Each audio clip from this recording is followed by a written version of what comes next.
Bismillahirrahmanirrahim. Assalamualaikum warahmatullahi wabarakatuh. Alhamdulillahi rabbil alamin. Wa bihi nasta'in ala umurid dunya waddin. Wassalatu wassalamu ala asyrafil anbiya'i wal mursalin, Nabiyyina Muhammadin wa ala alihi wa sahbihi ajma'in. Amma ba'du. Alhamdulillah, kita bersyukur pada Allah Subhanahu wa ta'ala yang dengan takdirnya dan rahmatnya kita berkumpul di dalam salah satu rumah dari rumah-rumah Allah Subhanahu wa ta'ala pada hari yang mulia, hari yang termulia di dalam sepekan ini, dan juga dalam keadaan mengerjakan amal yang mulia.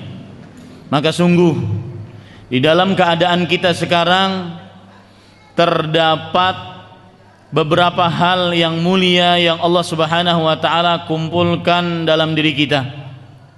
Yang pertama, tempat yang mulia, yaitu masjid-masjid Allah Subhanahu wa ta'ala, sebagaimana yang disebutkan oleh Rasul sallallahu alaihi wasallam, ahabbul biladi ilallah masajiduha. Artinya, sebaik-baik ataupun daerah yang paling dicintai oleh Allah Subhanahu wa ta'ala adalah masjid-masjidnya. Kemudian terkumpul juga pada kesempatan kali ini waktu yang mulia, bahkan hari yang termulia di dalam sepekannya. Rasul sallallahu alaihi wasallam bersabda, "Inna min afdali ayyamikum yaumal jum'ah." Sesungguhnya termasuk hari yang paling mulia bagi kalian dalam sepekannya adalah hari Jumat. Fihi khuliqa Adam wa fihi qubid wa fihi an-nafkhatu wa fihi as-sa'qah fa aktsirus salata fihi alayya. Di dalam hari Jumat diciptakan Nabi Adam, di dalamnya diwafatkan Nabi Adam, dan di dalamnya juga ditiupkan sangkakala, dan di dalamnya juga diwafatkan seluruh manusia. Maka perbanyaklah membaca salawat atas Rasulullah sallallahu alaihi wasallam di dalamnya. Dan kita terkumpul di dalam diri kita juga, apa yang kita kerjakan sekarang adalah perbuatan yang baik, yaitu menuntut ilmu syar'i. Sungguh tidak ada satu amalan yang mana para malaikat meletakkan sayap-sayapnya kecuali bagi orang-orang yang menuntut ilmu syar'i.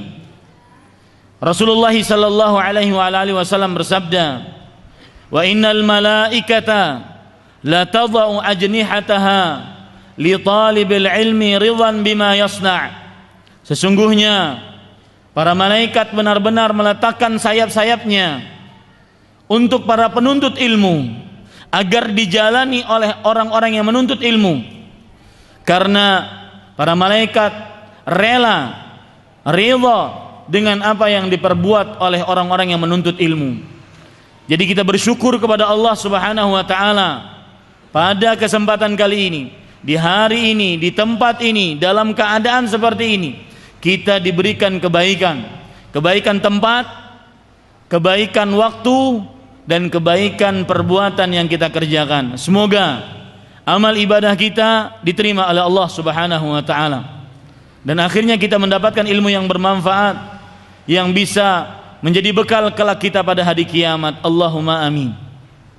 Salawat dan salam semoga selalu tercurahkan kepada Nabi kita Muhammad sallallahu alaihi wasallam, pada keluarga beliau, para sahabat, serta orang-orang yang mengikuti beliau sampai hari kiamat kelak. Saya berdoa dengan nama-nama Allah yang husna dan sifat-sifat yang ulia. Allahumma inna nas'aluka ilman nafi'an wa rizqan tayyiban wa amalan mutaqabbala. Wahai Allah, sesungguhnya kami memohon kepada Engkau ilmu yang bermanfaat, rezeki yang baik, dan amal yang diterima. Allahumma amin. Bapak Ibu saudara-saudari yang dimuliakan oleh Allah, saya sangat-sangat berterima kasih kepada pengurus Masjid Raya Silungkang. Betul ya? Silungkang, yang telah mengundang saya sehingga kita bisa duduk bersama untuk mengkaji ayat-ayat suci Al-Quran dan hadis-hadis Rasul sallallahu alaihi wasallam. Sungguh yang berbicara di hadapan Bapak Ibu sekalian, lastu man atqakum walastu man bi khairikum. Bukanlah saya yang berbicara di hadapan Bapak sekalian dan Ibu sekalian, orang yang paling bertakwa di hadapan Bapak Ibu sekalian. Bukanlah yang berbicara di hadapan Bapak Ibu sekalian adalah orang yang paling baik, orang yang paling berilmu. Demi Allah, saya adalah orang yang paling banyak dosanya. Dan ini bukan kerendahan hati, ini bukan berpura-pura, ini adalah benar-benar adanya. Jikalau dosa tersebut berbau, maka niscaya sungguh Bapak sekalian tidak akan mampu untuk duduk di sekitar saya. Bapak Ibu sekalian tidak akan mampu untuk duduk di sekitar saya. Akan tetapi inilah takdir Allah Subhanahu wa taala. Pada hari yang mulia ini, di tempat yang mulia ini, pekerjaan yang mulia ini, kita ditakdirkan untuk menuntut ilmu, membaca ayat-ayat suci Al-Quran dan hadis-hadis Rasul sallallahu alaihi wasallam. Bapak Ibu saudara-saudari sekalian, tema yang kita angkat pada kesempatan kali ini adalah lebih mengenal dunia sihir dan perdukunan. Dan tema ini sengaja saya angkat karena, perhatikan baik-baik, sebab saya mengangkat tema ini karena para ulama mengatakan laisa syai'un a'azzu 'alal insan min aqidatihi. Tidak ada sesuatu yang paling berharga bagi seorang manusia dibandingkan akidahnya, dibandingkan agamanya, dibandingkan keyakinannya. Tidak ada sesuatu apapun. Mungkin hilang harta kita, silahkan. Mungkin orang-orang yang kita cintai dicabut nyawanya, silahkan. Mungkin rumah kita hancur, perniagaan kita hancur, silahkan. Akan tetapi agama, akidah, keyakinan dipantang untuk putus selama hayat masih di kandung badan. Sebuah keyakinan, sebuah agama tidak pernah lekang dengan waktu. Sampai akhir hayat, maka kita harus berakidah yang benar sebagaimana yang dicontohkan oleh Rasul sallallahu alaihi wasallam. Oleh karenanya, di sana ada perbuatan-perbuatan yang tersebar dan sungguh sangat ironi, sungguh sangat disayangkan oleh sungguh sangat disayangkan tersebar perbuatan ini di tengah-tengah kaum muslim, yaitu perbuatan sihir dan perdukunan yang dia merusak akidah, yang dia merusak keyakinan seorang muslim.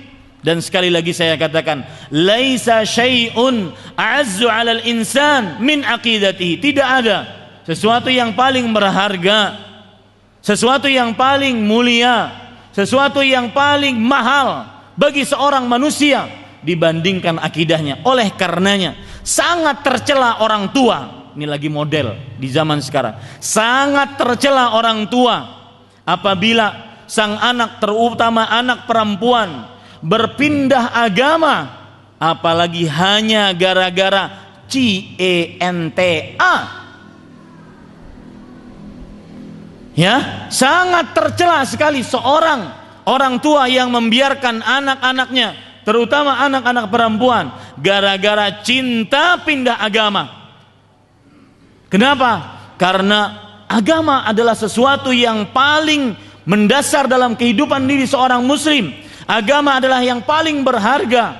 Asiyah, kemudian Musyatah, kemudian Bilal, kemudian Ammar, kemudian Yasir, kemudian sahabat-sahabat yang lain yang dibantai, yang disiksa hanya karena mempertahankan Rabbunallah, Rabb kami adalah Allah. Makanya Bapak Ibu saudara-saudari yang dimuliakan oleh Allah, sengaja saya mengangkat tema ini di tengah masyarakat umum muslim agar kaum muslim secara umum tidak terganggu akidahnya, tidak rusak akidahnya, karena kalau seandainya rusak akidahnya, maka bahaya yang paling nyata adalah bahwasanya seluruh amal ibadahnya tidak akan diterima oleh Allah Subhanahu wa taala.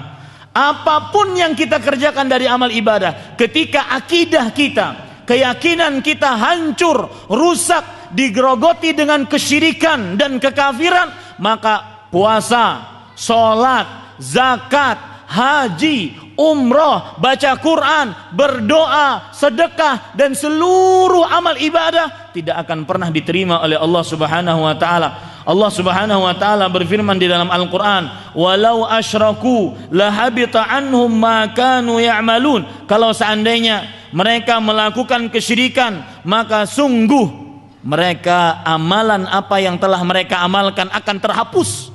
Terhapus, tidak ada manfaat jika akidah seseorang rusak.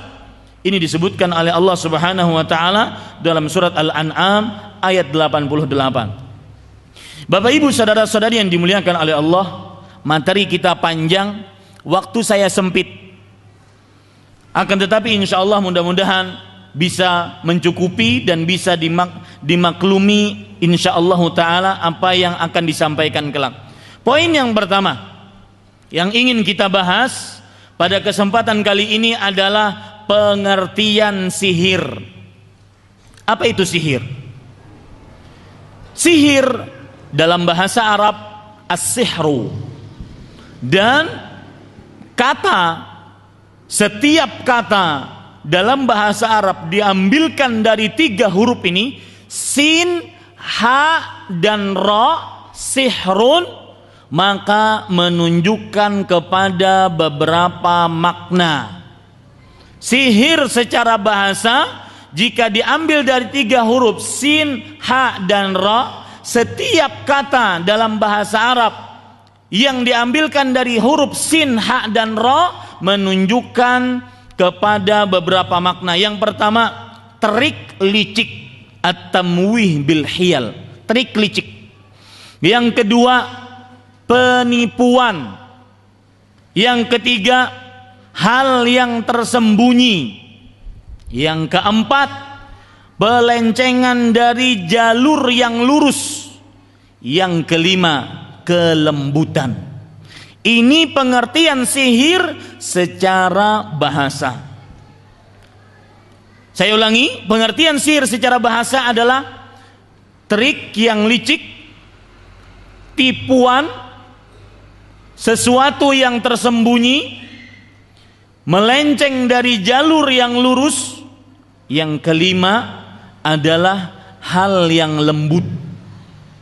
Contoh misalkan kita ambil dari hadis Rasul sallallahu alaihi wasallam riwayat Bukhari. Inna minal bayani lasihran. Sesungguhnya termasuk daripada kata-kata yang bagus, penjelasan yang menawan, itu adalah termasuk dari sihir. Seseorang kadang-kadang bisa terhipnosis. Seseorang kadang-kadang bisa terpukau gara-gara indahnya perkataan seseorang. Itu disebut secara bahasa adalah apa? Sihir. Kemudian juga Allah Subhanahu wa taala berfirman, contoh yang lain, surat Al-A'raf ayat 116. Allah Subhanahu wa taala berfirman di dalam Al-Qur'an, saharu a'yunan nas. Para tukang sihir Fir'aun, mereka mensihir mata-mata manusia. Artinya membuat mata-mata manusia terkelabui, tertipu, ya, dengan trik-trik licik mereka. Yang nanti saya akan jelaskan bagaimana tukang sihir Fir'aun membuat trik-trik licik sehingga mata-mata manusia tersihir dan tertipu. Sedangkan pengertian sihir secara istilah syar'i, lihat, perhatikan pengertiannya baik-baik sehingga kita tidak mudah tertipu dengan pengobatan alternatif, tidak mudah tertipu dengan gelar-gelar apapun gelarnya, entah itu tabib, entah itu tubab, entah itu tobob, ya, jangan tertipu. Kaum muslim jangan tertipu. Entah itu gelarnya di tengah masyarakat guru agama, tuan guru, kiai, ustadz. Ya, kalau dia melakukan praktek ini berarti dia tukang sihir, dia dukun, dia tukang guna-guna, santet dan semisalnya. Pengertian sihir adalah, perhatikan baik-baik, ikatan-ikatan yang dijampi-jampi ataupun rajah-rajah, dan semuanya ini kita akan lihat di videonya nanti. Saya akan contohkan bahwasanya memang ada benar sihir, ikatan-ikatan yang dijampi-jampi. Paham Bapak Ibu, dijampi-jampi ya, dibacai-bacai, dan tulisan-tulisan rajah-rajah, baik itu pada kertas, baik itu pada telur, baik itu pada kain-kain, biasanya angka-angka, biasanya huruf-huruf Arab, biasanya bahkan ayat-ayat suci Al-Quran yang dipenggal-penggal. Ini adalah sihir. Saya ulangi pengertiannya, sihir adalah ikatan-ikatan yang dijampi-jampi, dibaca-baca, dan rajah-rajah, tulisan-tulisan rajah-rajah untuk memberikan pengaruh buruk kepada seseorang yang disihir. Itulah sihir. Berarti kalau kita ambil pengertian siapa itu penyihir, siapa itu dukun, siapa itu tukang santet, guna-guna, atau yang semisalnya, maka dia adalah orang yang membuat buhul-buhul, ikatan-ikatan, buhul-buhul, paham ya Bapak Ibu? Ya, buhul, ikatan-ikatan, dan dia jampi-jampi dengan mantranya. Atau orang yang menulis rajah-rajah pada baju, pada kertas, pada papan, pada kayu, atau apapun, pada telur, pada batok kelapa, atau apapun, untuk memberikan pengaruh buruk kepada orang yang ditujukan ingin disihir, kepada orang yang ingin diguna-gunai, kepada orang yang ingin disantet. Maka siapapun yang memberi tulisan-tulisan seperti itu ataupun ikatan-ikatan seperti ini, maka apapun gelarnya di masyarakat, perhatikan Bapak Ibu, jangan terkecoh dengan dahi yang hitam, jangan terkecoh dengan panjangnya jenggot, jangan terkecoh dengan besarnya surban seperti perahu, jangan terkecoh dengan tasbih-tasbih yang besar, jangan terkecoh. Siapa yang membuat buhul-buhul, ditiup, dimantra-mantrai, kemudian ditulis raja-raja, maka itu adalah penyihir, dukun, ya, tukang santet, tukang guna-guna, atau yang semisalnya. Jangan terkecoh, ya, jangan terkecoh. Kalau seandainya dulu kita nonton di film-film itu, tukang sihir adalah matanya picek, kemudian rambutnya kriwil panjang, gigi depannya ompong, kemudian di depannya kemenyan, dia niup, wah, itu baru tukang sihir. Ini enggak. Di zaman sekarang tukang sihir keren, pakai baju jubah kayak saya. Jangan-jangan saya juga tukang sihir. Ya, pakai jubah, baju keren. Kadang-kadang pakai laptop, kadang-kadang jenggot, kadang-kadang pakai surban, kadang-kadang tasbih, kadang-kadang duduk di masjid. Jangan tertipu. Pokoknya lihat prakteknya, yang menulis rajah-rajah, yang menulis, yang meniup pada buhul-buhul, apa namanya? Tukang sihir. Jangan ragu. Wah Ustadz, dia hafal Quran. Walau hafal Quran, Ustadz, dia ahli sholat malam. Walau ahli sholat malam, kalau sudah nulis rajah-rajah, dulu ada berita kan, rajah-rajah di punggung, rajah-rajah di tangan, menulis-nulis di tangan. Betul apa betul? Ya, itu adalah tukang sihir, santet, guna-guna dan semisalnya. Ya, jangan tertipu apapun statusnya di masyarakat. Kemudian pengertian selanjutnya yang ingin kita pahami adalah yang disebut dalam bahasa Indonesia tukang ramal. Dan tukang ramal dalam bahasa Arab, atau lebih tepatnya di dalam bahasa hadis Rasulullah sallallahu alaihi wasallam, ada dua macam. Tukang ramal disebutkan dalam hadis riwayat Imam Ahmad. Rasul sallallahu alaihi wasallam bersabda, "Man ata arrafan au kahinan fasaddaqahu bima yaqul faqad kafara bima unzila ala Muhammad." Perhatikan ini juga baik-baik. Barang siapa yang mendatangi arraf, saya belum terjemahkan, nanti saya akan artikan arraf ini apa. Barang siapa yang mendatangi arraf atau kahin, lalu dia percaya dengan apa yang diucapkan, maka sungguh dia telah kafir dengan apa yang diturunkan kepada Nabi Muhammad sallallahu alaihi wasallam.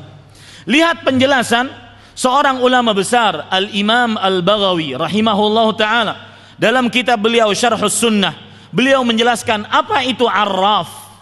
Kan hadisnya tadi berbunyi, barang siapa yang mendatangi arraf atau kahin, lalu dia percaya dengan apa yang diucapkan, maka dia telah kafir dengan apa yang diturunkan kepada Nabi Muhammad SAW. Siapa itu arraf? Kata Imam Al-Baghawi, arraf huwa yadda'i ma'rifatal umur bimuqaddimati asbab yustadallu ala mawaqi'iha kal masruq manil ladzi saraqahu wa ma'rifati makanidh dhallah wa indama tuttahamul mar'atu bizina fayaqulu man sahibuha. Artinya arraf, barang siapa yang mendatangi, apa namanya Pak? Arraf. Jangan kasih nama anak arraf, ya. Arraf apa artinya? Seorang yang mengaku mengetahui akan hal-hal gaib yang sudah terjadi, seperti barang-barang hilang, siapa pencurinya. Maka apabila ada orang yang dianggap pintar, tentunya menurut orang bodoh, ya, ditanyai tentang ini, kemudian misalkan, wahai fulan, meskipun apapun gelarnya, ya, wahai ustadz, siapakah yang kira-kira mencuri sepeda motor saya, mencuri mobil saya, mencuri istri saya, ya, maka siapa yang mengaku memberitahu akan hal-hal yang telah terjadi, barang-barang hilang, barang-barang yang tersesat, atau siapa yang mengaku memberitahu seorang istri berzina, menyeleweng dengan siapa, maka ini orang disebut apa? Arraf. Apapun statusnya di masyarakat. Dan ketika saya katakan berkali-kali apapun statusnya di masyarakat, saya ingin menekankan kepada kaum muslim, tidak ada yang namanya kalau seandainya yang ditanya itu adalah ustadz, kiai, habib, tuan guru, maka itu adalah ilmu putih. Kalau seandainya yang ditanya itu adalah dukun, tukang sentet, guna-guna, maka itu ilmu hitam. Nggak ada. Dikenal dalam Islam tidak ada yang namanya ilmu hitam, ilmu putih. Nggak ada. Yang dikenal adalah apabila bertentangan dengan syariat Islam, maka itu ilmu yang salah. Apabila sesuai dengan Al-Quran dan Sunnah, itulah ilmu yang benar. Siapa saja dari manusia yang ditanya, apapun gelarnya di masyarakat, tentang barang-barang yang hilang, kemudian dia mengaku mengetahui, maka kalau ada orang yang percaya seperti ini, itu orang itu dia sudah percaya kepada arraf. Dan yang mengatakan tadi, berarti saya ditakdirkan untuk minum dulu. Taib, Bapak Ibu saudara-saudari yang dimuliakan oleh Allah Subhanahu wa taala. Perhatikan baik-baik. Ini hati-hati, ini banyak jin di sekitar sini yang tidak suka pengajian kita. Karena saya terus terang saja. Jangan takut ya ibu-ibu yang di belakang. Saya terus terang saja bahwasanya pengajian-pengajian seperti ini paling dibenci oleh jin-jin dan setan-setan kafir. Karena para tukang dukun, sihir, tukang santet, tukang ramal, arraf tadi, itu adalah anak titisannya iblis dan syaitan. Nanti kita akan jelaskan. Bapak Ibu saudara-saudari yang dimuliakan oleh Allah Subhanahu wa taala. Berarti siapa saja yang mengaku mengetahui akan hal gaib yang telah lalu disebut apa? Arraf. Tadi hadisnya berbunyi, barang siapa yang mendatangi arraf atau kahin. Kahin apa? Kahin adalah siapa saja, saya bacakan, huwallazi yukhbiru 'anil kawaini fi mustaqbaliz zaman wa yad'i ma'rifatal asrar wa mutala'ata ilmil ghaib. Dia adalah orang yang mengaku mengetahui akan hal gaib yang akan datang. Si fulan laki-laki ingin menikah dengan si fulana, kapan cocoknya? Yang memberitahu ini disebut dengan apa? Kahin. Apapun statusnya di masyarakat. Bahkan saya ini kan baru-baru menetap di Indonesia, Ustadz. Ini 5 bulan saya baru menetap di Indonesia. Saya lama di Arab Saudi. Saya diberitahu kalau orang, Ustadz, mau beli motor second, maka dia melihat dulu mesin pada nomor mesin pada motor tersebut, ditanyakan kepada kahin, kalau saya beli motor ini cocok atau tidak. Kalau yang menjawab, maka ini orang disebut apa?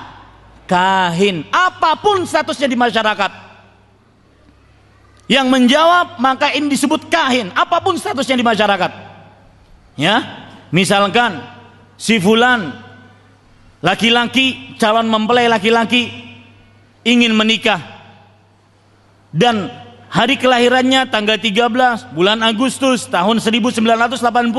Kemudian si perempuan hari kelahirannya bulan 10 tanggal 10 bulan 10 1985. Apakah cocok kalau menikah bulan 11 tanggal 11 bulan 12 tahun 2014? Yang menjawab ini maka disebut apa? Kahin. Kalau ingin membangun rumah, wahai Ustadz, kira-kira kalau saya bangun rumah di daerah sini cocok nggak, baik nggak untuk saya? Yang menjawab ini disebut apa? Kahin. Jangan ragu-ragu, meskipun ahli ibadah. Kenapa? Maka lihat, perhatikan hadisnya. Barang siapa yang mendatangi arraf, sudah kita kenal arraf tadi, atau kahin, sudah kita kenal kahin tadi. Jangan kasih nama anak kahin, tukang ramal, ya. Maka dia percaya dengan apa yang diucapkan, sungguh dia telah kafir kepada apa yang diturunkan kepada Nabi Muhammad SAW. Apa yang diturunkan kepada Nabi Muhammad SAW yang dikafiri orang yang percaya kepada arraf dan kahin? Karena tidak ada yang mengetahui akan hal gaib kecuali Allah.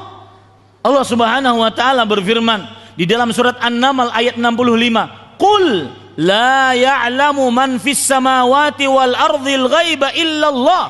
Nih perhatikan, yang masih ragu-ragu, enggak ada manusia yang tahu akan hal gaib, itu enggak ada. Tidak ada manusia tahu akan hal gaib, itu enggak ada. Yang ada adalah mereka tidak mengetahui akan hal gaib. Allah berfirman dalam surah An-Naml ayat 65, katakanlah wahai Muhammad, tidak ada yang mengetahui akan hal gaib di langit dan di bumi melainkan Allah. Ayat yang begitu jelas. Maka mulai saat ini yang hadir di masjid ini, jangan percaya lagi ada orang yang dikatakan orang pintar. Sungguh mereka adalah orang-orang pintar menurut orang-orang bodoh. Ya, jangan ada yang percaya lagi terhadap orang-orang yang mengetahui mengaku akan hal gaib. Tidak ada dalam Islam. Karena Allah tidak akan pernah memberikan ilmu gaibnya kepada seorang pun. Dalam surat Al-Jin ayat 26 sampai 27 Allah berfirman, "Alimul ghaib fala yudhiru ala ghaibihi ahadan illa man irtada min rasulin." Allah lah Maha mengetahui akan hal gaib, maka Allah tidak akan memperlihatkan ilmu gaibnya kepada seorang pun. Yang paham kaidah bahasa Arab, ahadan di sini dalam bentuk nakirah, dalam bentuk seseorang yang tidak ditentukan. Disebutkan dalam redaksi bahasa Arab setelah peniadaan, menunjukkan kepada keumuman. Artinya Allah tidak akan memperlihatkan akan hal gaibnya kepada seorang pun. Makanya jangan percaya setelah ini. Meskipun dia bertitel ustadz, kiai, habib, tuan guru, guru agama, kalau mengetahui akan hal gaib, membaca-baca ya garis-garis pada telapak tangan, menghitung-hitung tanggal lahir, maka ini disebut arraf atau apa? Kahin, tukang ramal dalam bahasa Indonesianya. Nah ini Bapak Ibu saudara-saudari, kecuali kalau yang arraf atau kahin gadungan, tukang ramal gadungan. Gimana Pak tukang ramal gadungan? Misalkan saya dengan Ustadz Elvi, kita sepakat, ini contoh saja, dan tercela kita melakukan seperti ini. Ustadz, saya di Silungkang ini, saya ingin tinggal di sini. Kita buka praktek pengobatan tradisional, pengobatan alternatif. Nanti Ustadz cari pasien di Padang sana. Kalau ada pasien yang bermasalah, suami istri sering ribut, ya. Ini saya berbicara tentang tukang sihir, tukang ramal gadungan. Contohnya seperti ini ya. Misalkan sang Ustadz, partner saya bersekongkol mencari orang yang sedang bermasalah. Suami istri sering cekcok, anak dengan orang tua sering cekcok. Maka Ustadz Elvisam mengatakan, saya punya teman, dia hebat.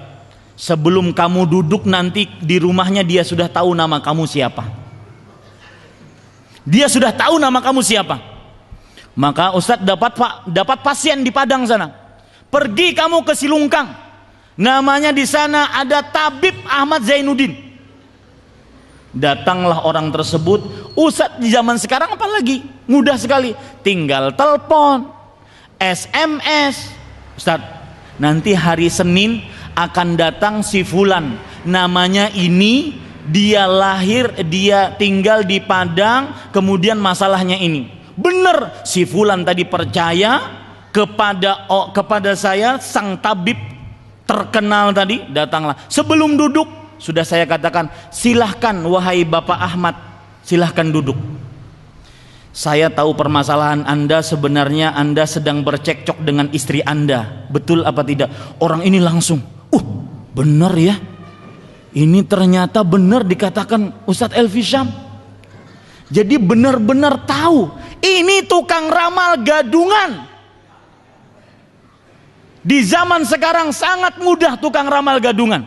Yang kita bicarakan sekarang Pak, tidak. Yang nanti Bapak akan lihat videonya bukan tukang ramal gadungan, bukan dukun gadungan. Ini dukun beneran yang dia bersekongkol dengan jin, yang dia muji jin, yang dia menyembah jin. Nanti kita akan lihat contohnya. Ini Bapak Ibu saudara-saudari yang dimuliakan oleh Allah Subhanahu wa taala. Kemudian poin yang ketiga, setelah kita mengerti pengertian sihir, kemudian kita mengetahui apa itu, siapa itu tukang sihir, siapa itu tukang ramal, arraf dan kahin. Poin yang ketiga, apa benar memang ada santet? Apa benar memang ada guna-guna? Jangan-jangan orang itu kejiwaannya saja dia sedang banyak permasalahan. Jadi kadang-kadang dia berlaku aneh, tertawa sendiri. Kadang-kadang dia terbahak-bahak sendiri, menangis sendiri. Maka kita katakan, wallahi demi Allah, sihir, guna-guna, santet memang benar adanya. Sihir, guna-guna, santet memang benar adanya. Jadi orang bisa mati karena sihir, orang bisa mati karena guna-guna, itu benar adanya. Seseorang bisa dimasuki paku jarum-jarum ke dalam perutnya, itu memang benar adanya. Ya, apa dalil-dalil yang menunjukkan akan hal ini? Jadi poin yang ketiga, apa memang benar ada sihir yang memberikan pengaruh buruk, ada guna-guna, ada santet? dan yang semisalnya yang memberikan pengaruh buruk kepada orang yang disihir. Maka perhatikan, Imam An-Nawawi, seorang imam besar dari mazhab Syafi'i di abad ke-7 Hijriah, yang bernama Yahya bin Sharaf An-Nawawi rahimahullah, beliau mengatakan, was-sahihu anna lahu haqiqah wa bihi qata'al jumhur wa alaihi amatul ulama wa yadullu alaihi al-kitab wa sunnatus sahihatul masyhurah. Pendapat yang benar bahwasanya sihir, guna-guna, santet memang benar adanya, dan inilah pendapat yang dipastikan oleh mayoritas ulama. Inilah pendapat kebanyakan para ulama, dan ditunjukkan dari ayat suci Al-Quran atau hadis-hadis Rasul Sallallahu Alaihi Wasallam. Perhatikan, dalil yang pertama yang menunjukkan bahwasanya sihir, guna-guna, didukuni, disantet itu memang benar adanya, orang benar-benar bisa terpengaruh, yaitu dalilnya dari surat Al-Baqarah ayat 102. Allah Subhanahu wa taala berfirman di dalam Al-Qur'an, wattaba'u ma tatlus syayatinu ala mulki Sulaiman wa ma kafara Sulaiman walakinna syayatina kafaru yu'allimuna an-nasa as-sihra wa ma unzila 'ala al-malakaini bi Babila Harut wa Marut wa ma yu'allimani min ahadin hatta yaqula innama nahnu fitnatun fala takfur fayata'allamuna minhuma ma yufarriquna bihi bainal mar'i wa zawjihi wa ma hum bidarrina bihi min ahadin illa biidznillah wa yata'allamuna ma yadhurruhum wa la yanfa'uhum wa laqad 'alimu laman ishtarahu ma lahu fil akhirati min khalaq wa la bi'sa ma syara bihi anfusahum law kanu ya'lamun. Artinya, ya, dalam surat Al-Baqarah ayat 102, saya langsung kepada inti pembicaraan kita. Inti pembicaraan kita yang ketiga tadi, sihir memang benar adanya. Orang yang diguna-guna memang benar adanya. Apa dalilnya? Dari ayat ini kita ambil, yaitu Allah berfirman di dalam Al-Quran, fayata'allamuna minhuma, maka manusia-manusia belajar dari dua orang malaikat yang diutus oleh Allah sebagai penguji bagi manusia, yang mengajarkan tentang sihir. Apa yang mereka pelajari? Perhatikan. Makanya saya tadi sebut bahwasanya para tukang sihir, dukun, santet, guna-guna itu adalah anak-anak titisannya iblis dan syaitan. Lihat apa yang mereka pelajari. Ma yufarriquna bihi bainal mar'i wa zawjihi. Mempelajari sihir yang bisa memisahkan antara suami istri yang sah. Dan ini Bapak Ibu, perhatikan yang sering marah-marahan dengan istrinya. Perhatikan yang sedikit-sedikit suami mengatakan, ya, kalau kamu keluar rumah saya talak kamu, kalau kamu begini saya talak kamu, saya cerai. Sedikit-sedikit ngancam kepada istrinya tentang talak dan cerai. Maka ingat baik-baik wahai anda para suami, dan juga wahai anda para istri, sungguh target operasi iblis adalah memisahkan suami dan istri yang sah. Makanya perbuatan yang sangat tercela adalah ketika terjadi perceraian. Maka jangan sampai sedikit-sedikit pilihannya cerai atau tidak. Kadang-kadang istri juga manis-manisin suami. Kalau berani ceraikan saja saya. Betul apa betul? Ya. Ini Bapak Ibu saudara-saudari yang dipelajari para dukun, para sihir, yang paling utama adalah memisahkan antara suami dan istri. Berarti target operasi iblis adalah memisahkan antara suami dan istri. Sebagaimana disebutkan dalam hadis riwayat Imam Muslim, Rasul sallallahu alaihi wasallam bersabda, "Inna iblis yad'u arsyahu 'alal ma." Sesungguhnya iblis meletakkan kerajaannya di atas air. Thumma yab'atsu saraya, kemudian dia mengutus pasukan-pasukannya untuk mengganggu manusia. Fa adnahum manzilatan a'dhamuhum fitnah, yang paling dekat kedudukannya dengan iblis, pasukan yang paling dekat kedudukannya dengan iblis adalah pasukan yang paling besar godaannya terhadap manusia. Lalu ada pasukan yang pulang melapor kepada iblis.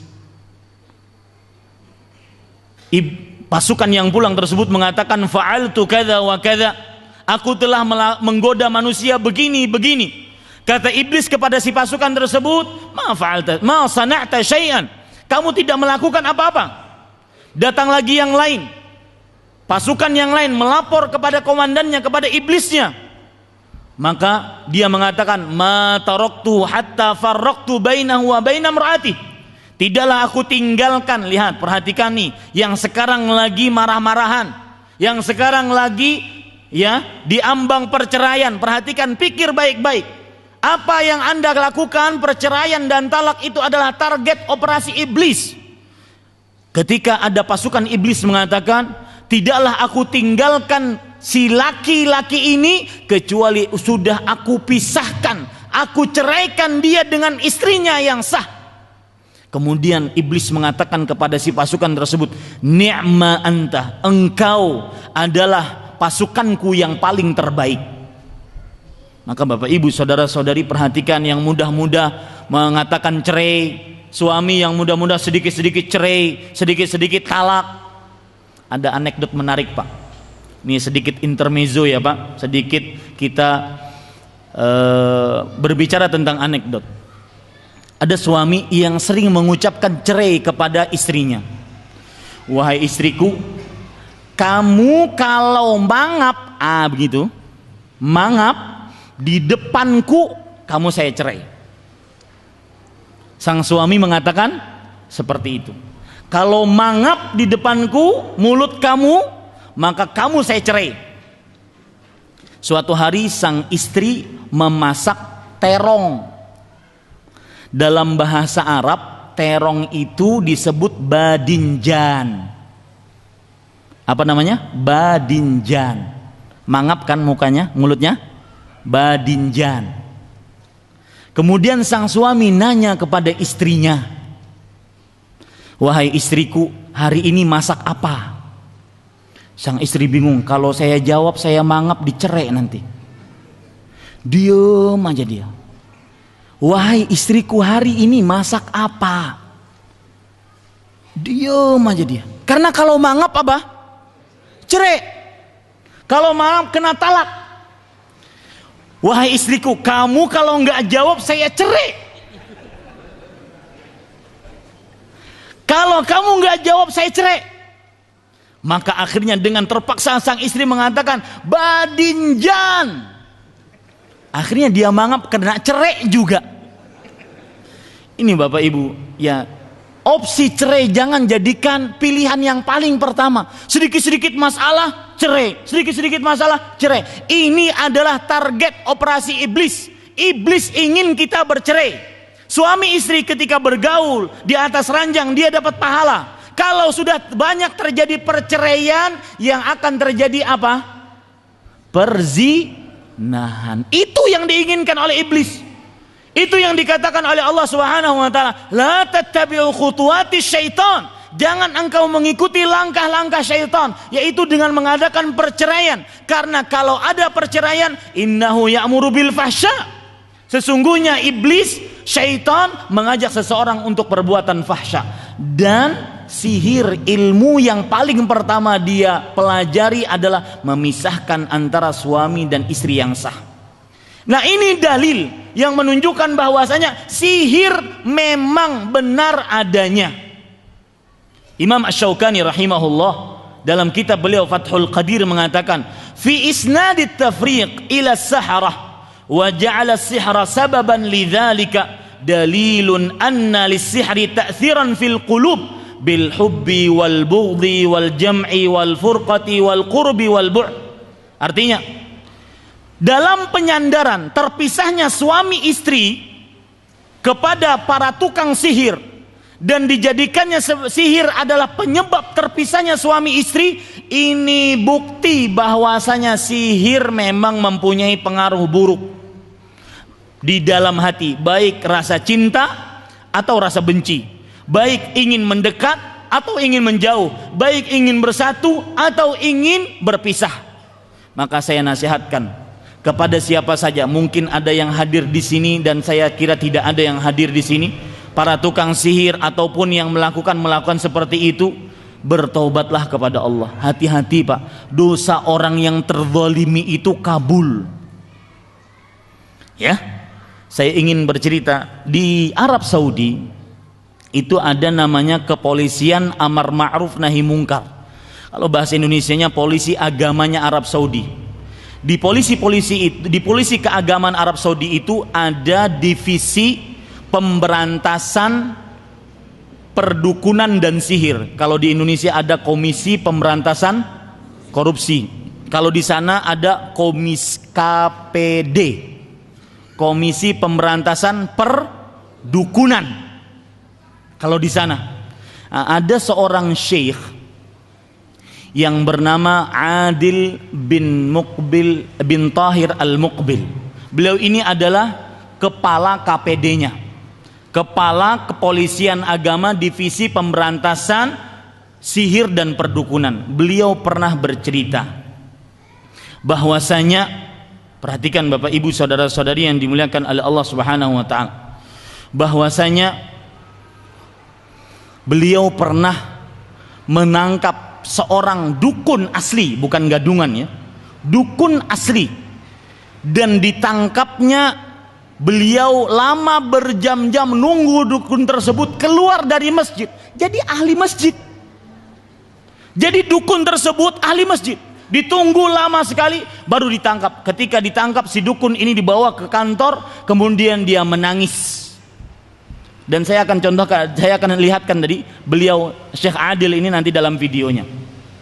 Dan dukun yang saya ceritakan sekarang, kita akan lihat orangnya. Dukun ini menangis. Kata Syekh, kenapa kamu menangis? Kata dukun ini, saya menangis bukan karena takut, tetapi saya menangis karena saya punya banyak jin. Kenapa ketika saya mau ditangkap, jin-jin saya tidak memberitahukan kepada saya? Saya ini punya banyak jin.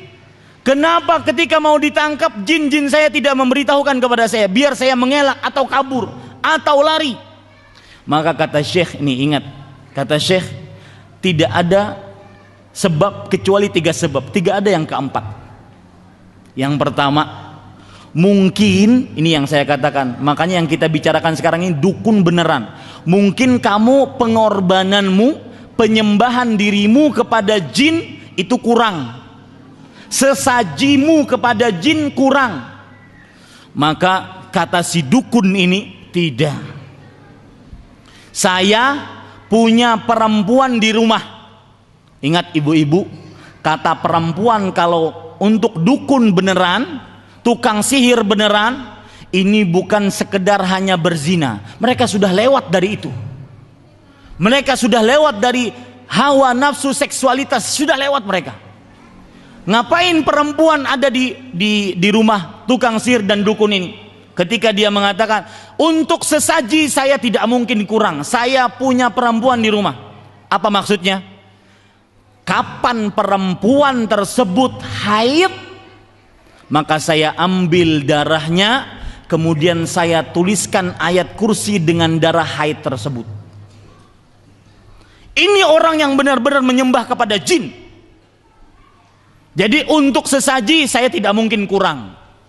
Kata Syekh, mungkin ini juga. Ini yang saya katakan tadi. Hati-hati yang pernah melakukan sihir kepada orang lain, santet kepada orang lain, yang suka-suka ngasih jimat, suka ngasih rajah-rajah tulisan. Kata Syekh, mungkin kamu yang kedua. Kamu bisa ditangkap karena kedua. Apa itu? Mungkin doa orang-orang yang terzalimi. Doa istri-istri yang gara-gara santet dan guna-guna akhirnya dia terpisah dengan suaminya yang sah. Doa anak-anak yang terzalimi gara-gara sihir, guna-guna dan santet, dia terpisah dengan bapak ibunya yang sangat mereka rindukan kasih sayangnya. Mereka berdoa, dan salah satu doa yang dikabulkan, diijabah oleh Allah, da'watul mazlum, doanya orang terzalimi. Hati-hati Bapak Ibu saudara-saudari yang dimuliakan oleh Allah. Kemudian yang ketiga, kata Syekh, kamu bisa ditangkap mungkin sebab yang ketiga. Sebelum menyebutkan sebab yang ketiga, Kata si dukun ini, wahai Syekh,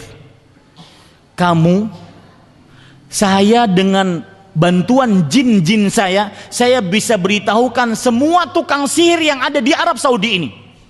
Mau enggak? Kata Syekh Adil bin Tahir Al-Muqbil, adapun saya minta bantuan kepada engkau, kepada manusia, apalagi manusia sejenis engkau, maka tidak sama sekali. Dan ini yang menyebabkan kami bisa menangkapmu. Dan mudah-mudahan setelah ini Bapak Ibu bisa mengamalkannya. Setiap kami keluar dari kantor kami, dari rumah kami ingin menangkapmu, kami membaca Bismillah tawakkaltu ala Allah wala haula wala quwata illa billah. Hafal doanya, Bismillah tawakkaltu ala Allah wala haula wala quwata illa billah. Kata Rasulullah sallallahu alaihi wasallam, siapa yang keluar rumah membaca doa ini, maka faqad hudiya, dia telah diberikan petunjuk, di antaranya petunjuk menangkap jin tadi. Wa wuqiya, dan dia sudah dijaga. Wa kufiya, dan dia dicukupkan oleh Allah Subhanahu wa taala. Maka Bapak Ibu saudara-saudari, ya, perhatikan baik-baik. Kembali kita ke permasalahan kita, bahwasanya jin, sihir, perdukunan, santet benar-benar memberikan pengaruh. Di antara dalil itu adalah surat Al-Falaq. Surat Al-Falaq berbunyi, Qul a'udzu birabbil falaq. Katakanlah wahai Muhammad, aku berlindung dari Al-Falaq. Aku berlindung dengan Rabb yang memiliki falak, yaitu waktu subuh. Dari apa aku berlindung? Min syarri ma khalaq, dari keburukan yang tercipta.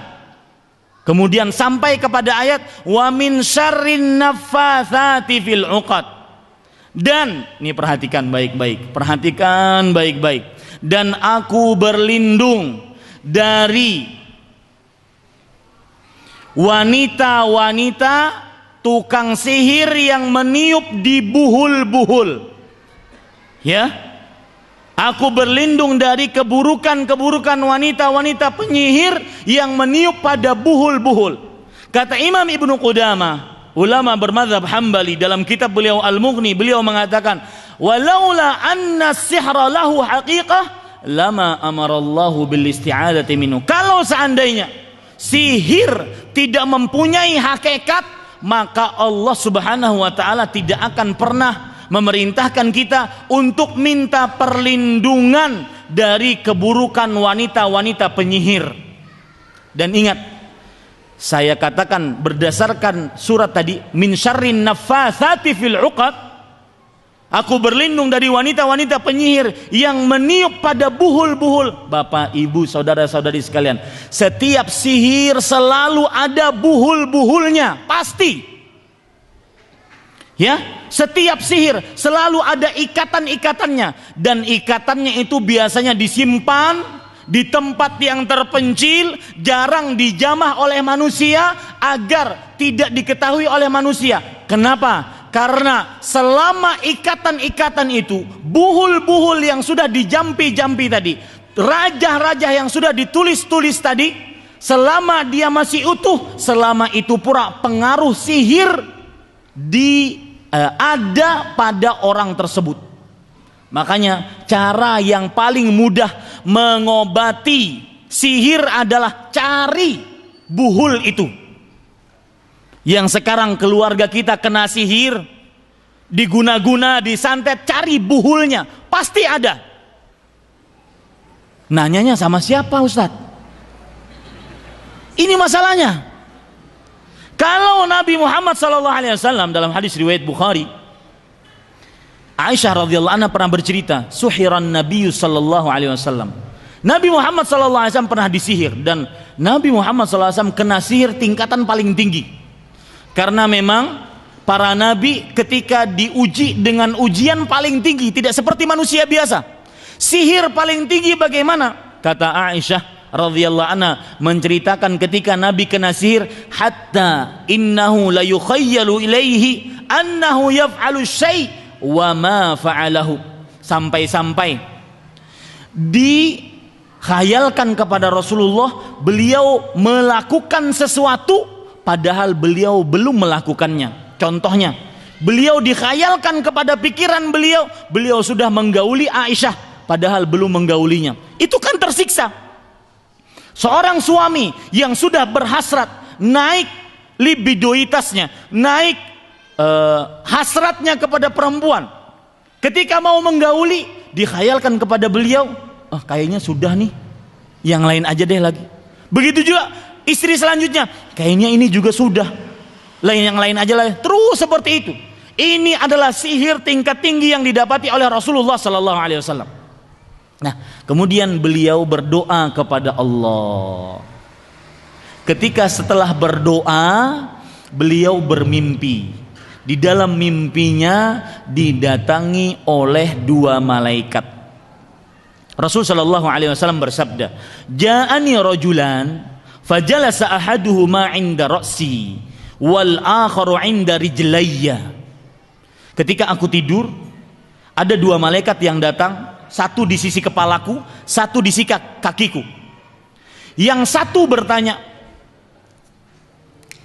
"Ma waja'ur rajul?" Malaikat yang ini bertanya kepada temannya, "Ini orang sakit apa?" Menunjuk kepada Rasulullah sallallahu alaihi wasallam. Malaikat ini menjawab, "Matbub." Orang ini kena sihir. Malaikat yang ini bertanya, "Man tabbahu?" Siapa yang mensihir dia? Kalau Nabi enak, yang memberitahu siapa? Malaikat. Kita siapa yang beritahu? Ya. Kata si malaikat ini, siapa yang menyihir orang ini? Malaikat yang satu menjawab, Labid ibnul A'sam al-Yahudi. Seorang dari agama Yahudi, yang beragama Yahudi, yang bernama Labid bin A'sam. Kemudian, nah lihat ini. Malaikat ini yang bertanya lagi, pada apa disihirnya orang ini?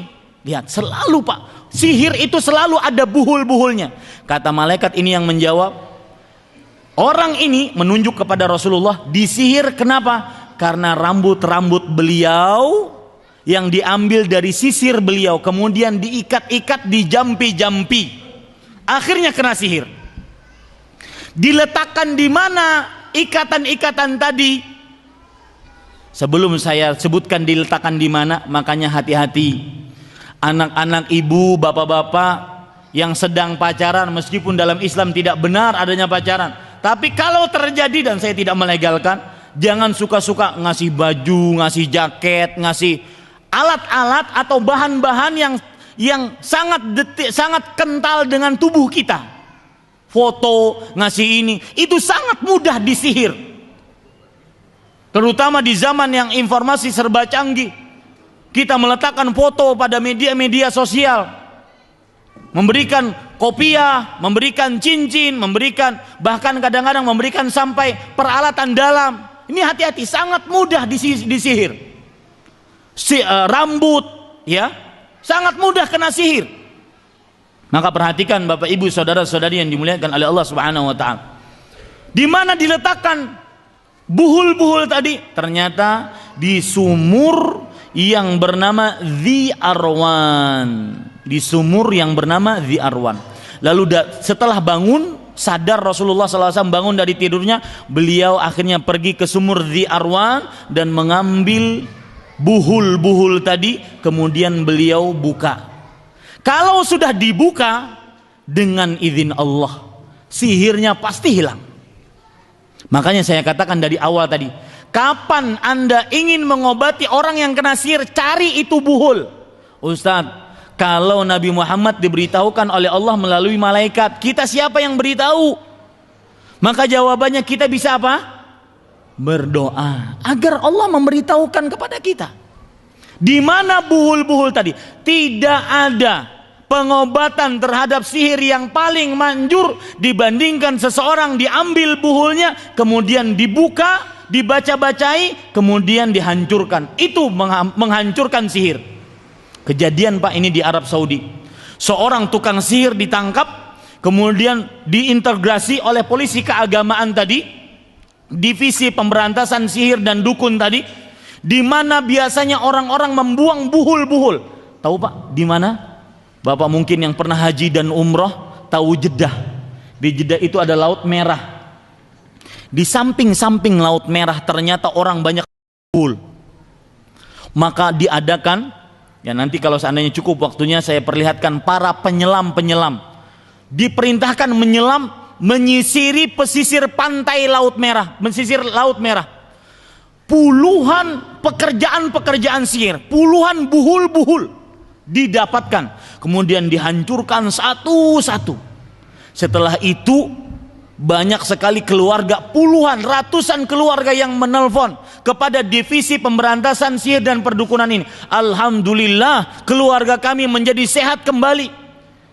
Suami yang biasa saya lihat saya benci sekali, saya murkai sekali, bau suami yang aturan dulunya saya sangat suka, kemudian karena sihir, gara-gara sihir akhirnya saya sangat membenci bau badan suami. Maka sekarang alhamdulillah kami bersatu kembali. Maka saya katakan, tidak ada cara yang paling paten untuk menghapuskan sihir, mengobati sihir, kecuali cari buhulnya, kemudian dibuka buhul itu dengan ucapan bacaan Al-Fatihah, Qul a'udzu birabbil falaq, Qul a'udzu birabbin nas, kemudian dimusnahkan. Maka dengan izin Allah pasti akan hancur, akan habis pengaruh sihirnya, pengaruh santetnya, pengaruh dukunnya. Ini Bapak Ibu saudara-saudari yang dimuliakan oleh Allah. Poin yang keempat yang berkaitan dengan sihir, macam-macam sihir.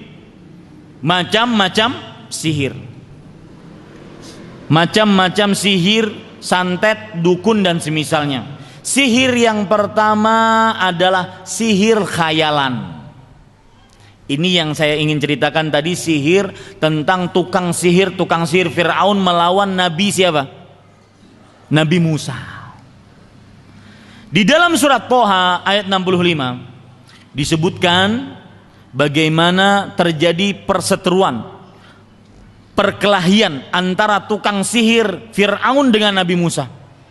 Tukang sihir Fir'aun melemparkan tongkat tali-tali kecil dan dikhayalkan kepada yang melihatnya tongkat dan tali-tali kecil itu bergerak, padahal dia tidak bergerak, cuma dikhayalkan. Ini disebut sihir jenis pertama. Sihir apa? Khayalan. Sihir khayalan. Ketika Nabi Musa melempar tongkatnya, tukang sihir memperhatikan tongkat Nabi Musa alaihissalam benar-benar berubah, bukan seperti yang mereka perbuat. Kalau ini khayalan, yang ini tongkat ketika dilempar benar-benar berubah menjadi ular, karena memang mukjizat. Makanya tukang sihir ketika melihat itu benar-benar menjadi ular, tukang sihir Fir'aun langsung mengatakan, kami beriman kepada Allah Subhanahu wa ta'ala. Nih perhatikan ya, silahkan dilihat di dalam Al-Quran surat Thaha ayat 65 sampai 76. Saya tidak cukup waktunya untuk menjelaskan. Kemudian sihir yang kedua, sihir hakikat.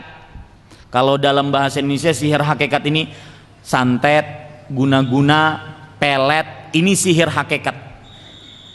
Yang ketiga, sihir ketangkasan. Kalau dalam bahasa Indonesia sulap. Mutar-mutar tangan keluar bunga, mutar-mutar tangan keluar api. Ini namanya apa? Sulap, sihir ketangkasan. Dia termasuk sihir. Sudah itu poin yang kelima sekarang. Kenapa sihir, santet, guna-guna, pelet dikategorikan sebagai bentuk kesyirikan dan kekafiran? Pertama, karena guna-guna, sihir, santet dan pelet tidak lain kecuali meminta kepada jin. Minta kepada apa? Kepada jin. Ya. Dan ini yang sihir beneran. Sihir tukang santet, pelet beneran. Ini dia berhubungan dengan jin, memuja jin, menyembah jin. Dan Allah Subhanahu wa taala berfirman di dalam surat Al-Baqarah ayat 102, "Walakinna syayatina kafaru yu'allimuna an-nasa as-sihra." Akan tetapi para syaitan, mereka telah kafir mengajarkan kepada manusia sihir. Ini menunjukkan bahwasanya orang-orang tukang sihir, santet, dukun, pelet berhubungan dengan jin. Sebab yang kedua, kenapa guna-guna, santet, pelet dan sihir termasuk perbuatan kesyirikan dan kekafiran? Karena mengaku mengetahui akan hal gaib. Mengaku mengetahui akan hal gaib. Sudah kita jelaskan tadi, tidak ada yang mengetahui akan hal gaib kecuali siapa? Allah Subhanahu wa ta'ala. Kemudian sebab yang ketiga, kenapa guna-guna, santet, pelet termasuk kesyirikan dan kekafiran? Karena ini, perhatikan, nanti kita akan contohkan ini, kita akan lihat video-videonya. Karena pelaku santet, tukang dukun, pelet dan semisalnya manjur sihirnya, manjur dukunnya, manjur peletnya kapan? Ketika dia menghinakan simbol-simbol Islam. Seperti kalau lagi buang air besar, duduk di WC, di kloset, dia telapak kakinya dia injekkan kepada Al-Quran. Satu, ini dukun beneran Pak ya, bukan dukun gadungan. Ada lagi Pak, cerita dukun gadungan. Jadi misalkan, dan dukun gadungan, dan semua dukun, semua sihir, semua tukang pelet itu menginginkan duit. Jadi ceritanya ada si fulan yang bertandang ke rumah dukun gadungan. Kata si dukun, saya mengetahui bagaimana solusi dari permasalahanmu.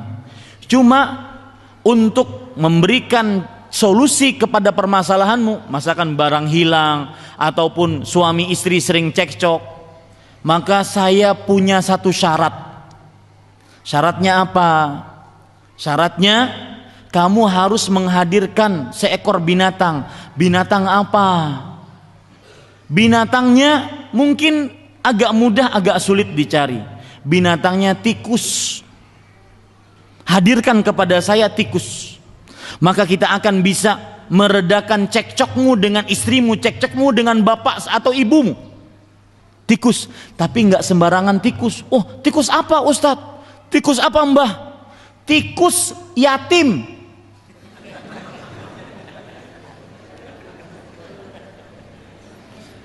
Gimana kalau tikus yatim? Ya, siapa bapaknya? Siapa ibunya? Kapan meninggal dia? Kan harus diketahui kalau tikus yatim. Sebenarnya bukan tujuannya itu. Tujuannya, nah kalau kamu sulit nyari tikus yatim, ya jelas sulit. Ya, sulit tikus yatim mengetahui kapan meninggal bapaknya, ini sudah balik atau belum. Karena yang namanya anak yatim itu adalah anak yang meninggal bapaknya dan dia belum balik. Berarti tikus yatim begitu juga, tikus yang meninggal bapaknya dan dia belum balik.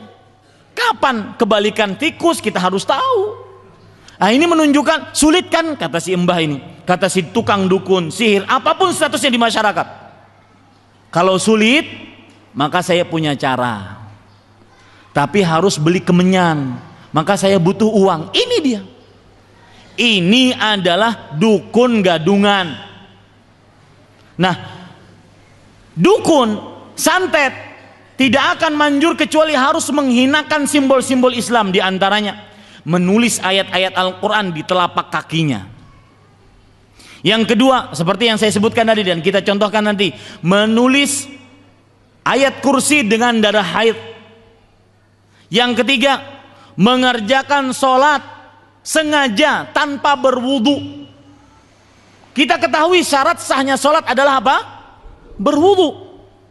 Maka Bapak Ibu saudara-saudari yang dimuliakan oleh Allah, siapa yang sengaja mengerjakan sholat tanpa berwudu, maka untuk menghinakan Islam, maka dia sungguh telah berbuat dosa besar, bahkan bisa memasukkan diri seorang ke dalam kesyirikan ataupun kekafiran.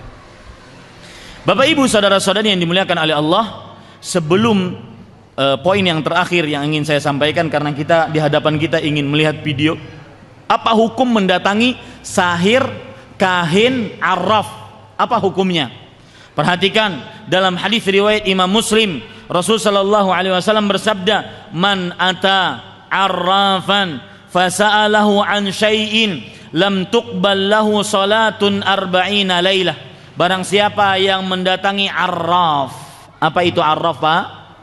Orang yang mengetahui akan hal gaib yang telah terjadi, seperti mengaku mengetahui barang hilang, istri hilang, anak hilang, sepeda motor hilang.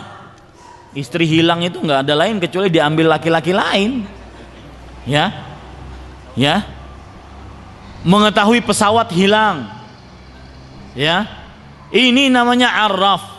Mengetahui lumpur lambindo di mana harus ditutupnya, itu arraf. Subhanallah, aneh-aneh saja di negara ini. Orang itu semakin dapat kesulitan, bukannya semakin bersandar kepada Allah, malah bersandar kepada makhluk. Tukang ramalkah didatangkan, ya, aneh.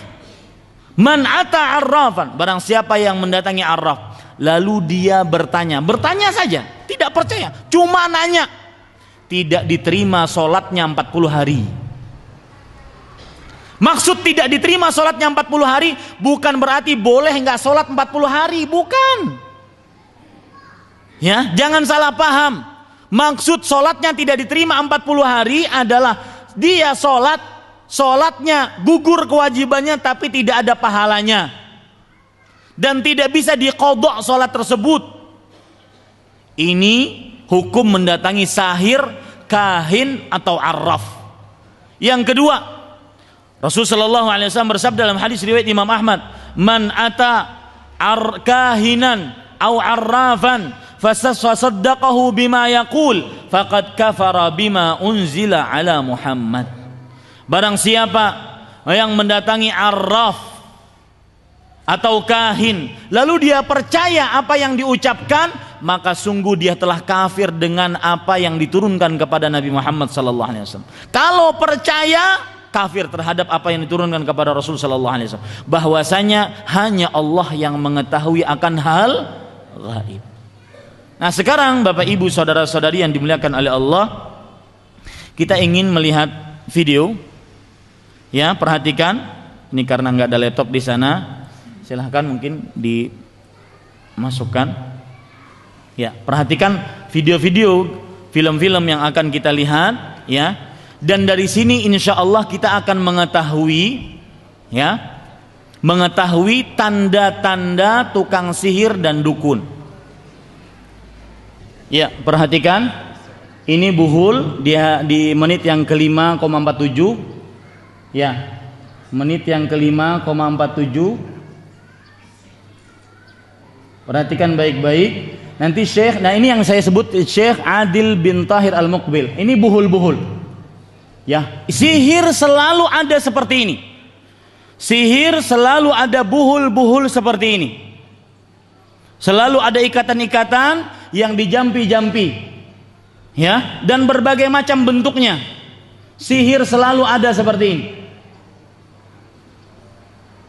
Baik dari benang ataupun dari kain, bahkan kadang-kadang dari rambut. Saya ketika di Damam, banyak sekali majikan-majikan yang berstatus Arab Saudi, berkewarganegaraan Arab Saudi, mereka bawa ini, ya, yang dilakukan oleh tenaga kerja kalian, yaitu rambut diikat-ikat, ya, rambut bayangkan diikat, ya, diikat itu kan kecil sekali. Maka subhanallah, dengan izin Allah, dan ini saya rasakan sendiri. Kita yakin baca surah Al-Fatihah, kemudian surat Qul a'udzu birabbil falaq, qul a'udzu birabbin nas, ya, maka itu rambut yang kecil-kecil itu terbuka. Ya, silahkan yang lain. Perhatikan ini Bapak Ibu saudara-saudari sekalian, diperbesar. Ini yang saya sebut perbuatan sihir. Sihir itu pasti selalu ada prakteknya. Dan ini dia yang berkaitan dengan si pasien. Ini kopiah, ya, kopiah di dalamnya semua rambut satu keluarga. Jadi satu keluarga kena sihir. Disihir dengan rambut semuanya dijampi-jampi, diikat satu-satu, ya, diikat satu-satu. Dan ini adalah pembalut wanita yang nanti di dalamnya akan terlihat, kita akan lihat bersama bagaimana dia menuliskan ayat-ayat suci Al-Quran, di antaranya ayat suci Al-Quran yang paling mulia. Apa itu ayat suci Al-Quran yang paling mulia? Ayat kursi. Surat Al-Baqarah ayat 255.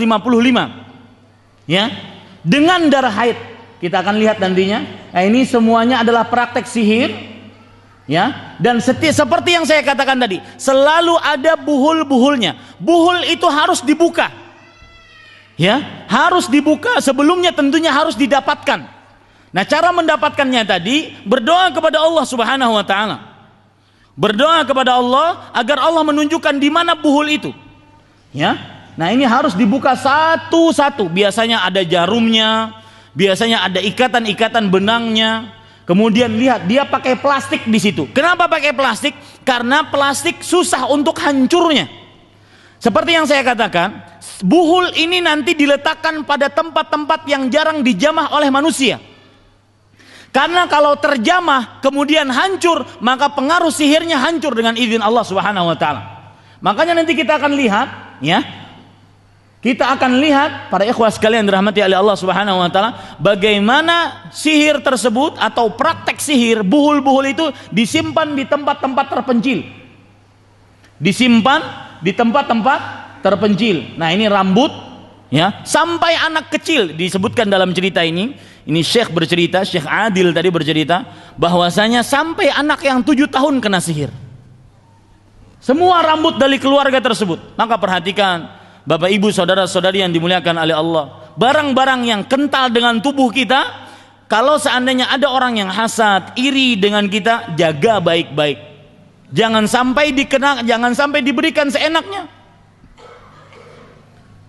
Ini juga rambut, dan lihat rambutnya agak tipis, menunjukkan bahwasanya ini adalah rambut dari anak kecil. Ya, rambut dari anak kecil, karena disebutkan dalam riwayat, dalam cerita ini bahwasanya mereka mendapati satu keluarga kena sihir. Mungkin agak dipercepat sedikit. Saya ingin memperlihatkan bagaimana, ya, ini sama saja. Ya, ini. Nah, ini yang saya katakan bahwasanya darah haid ditulis. Ayat kursi ditulis dengan darah haid. Ayat kursi ditulis dengan apa? Darah haid. Dan sihir tidak akan pernah manjur kecuali dia harus menghinakan ajaran Islam.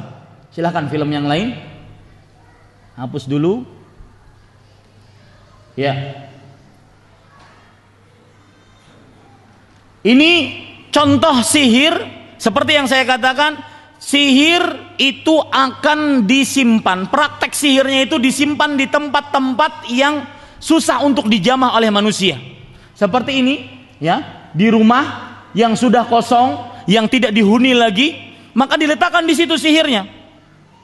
Nah, kemudian juga lihat, disimpan pada aluminium foil. Kenapa aluminium foil? Karena susah untuk hancurnya. Ya, kertas aluminium foil ini susah untuk hancurnya, karena pengaruh sihir akan masih berlaku selama buhul-buhul itu ada. Makanya Bapak Ibu saudara-saudari yang dimuliakan oleh Allah, sambil sembari melihat filmnya, saya katakan tanda-tanda tukang sihir, dukun, santet, apapun statusnya di masyarakat, entah itu dia ustadz, kiai, guru, tuan guru agama, tanda yang pertama adalah ketika bertanya tentang nama dan nama ibu. Nama dan nama ibu. Kenapa nama dan nama ibu? Karena nama ibu, kenapa tidak ditanya nama bapak? Karena ketika seseorang, misalkan Ahmad bin, ibu saya namanya Nur Saadah, Ahmad bin Nur Saadah misalkan, itu berarti dia sudah menghinakan dirinya, berarti dia tidak punya bapak, berarti dia anak zina. Itu sebabnya kenapa bertanya tentang nama ibu. Ini yang pertama. Yang kedua, minta sesuatu yang berkaitan dengan tubuh kita, pakaian dalam, rambut, sisir, apa saja, pembalut dada bagi perempuan, apa saja yang berkaitan dengan tubuh. Ini tanda-tanda tukang sihir dan dukun. Silakan film yang lain. Tanda sihir, tukang sihir dan dukun yang ketiga, yaitu memberikan sesuatu yang ditanam di dalam rumah atau di belakang rumah ataupun di depan rumah. Apa saja yang ditanam, dikubur, entah itu pohon, entah itu apa saja, maka ini termasuk daripada tukang sihir ataupun dukun. Nah, perhatikan, ini raja. Ya, ini yang saya sebut raja. Jangan terkecoh dengan tulisan-tulisan Arab. Ya, semuanya ini raja. Jangan terkecoh dengan ada Al-Fatihahnya, ada Allah Muhammadnya, ada nanti Abu Bakar As-Siddiq, Umar bin Khattab, Utsman bin Affan, Ali bin Abi Thalib, lingkaran-lingkaran begitu, kemudian ada bintang. Betul apa betul? Pernah lihat seperti itu? Ya. Itu adalah raja, itu sihir. Siapa yang memberi seperti itu, apapun statusnya di masyarakat, entah itu dia ustadz, kiai, tuan guru, habib, atau apapun, itu pasti tukang sihir. Itu arraf atau kahin. Ya, ini para ikhwan yang dirahmati oleh Allah Subhanahu wa taala. Ini juga hal-hal yang digantung, biasanya digantung di rumah, digantung di mobil, digantung di sepeda motor, digantung di toko. Ini digantung di badan, ya, gesper. Semua jimat yang digantung, Rasul sallallahu alaihi wasallam bersabda, "Man 'allaqa tamimatan faqad asyrak." Barang siapa, hadis riwayat Imam Ahmad, barang siapa yang menggantung jimat, tamimah itu adalah anak-anak kecil yang diberi kalung-kalung gelang-gelang hitam. Ada nggak di sini adatnya? Nah, itu tamimah namanya.